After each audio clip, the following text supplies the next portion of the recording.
Кыргыз тилим асылдыгын актаган, кымбаттыгын бабаман аз жактаган, тилин коргоп, окко төшүн тоссо да, бирок эч ким эне тилин сатпаган. Билемин башка тилде сүйлөгөндү, башка тилде муктаждыкка үйрөнөлү, Кыргызстанда жашаган соң туу катар кыргызчалап сүйлөгөндү үйрөнөлү. Кыргыз тилим кыргыз үчүн жаралган, кымбат баасын улутунан алалган. Эң биринчи апа деген сөз чыгып, билесиңби, эне тил деп аталган.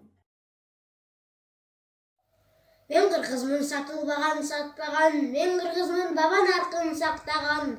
Ата журтка жанасам деп бир эмгек, ар күн сайын чоң азатка аттанам. Мен кыргызмын асман жерге жаташмын, эзелкимин, келечекмин, максатмын.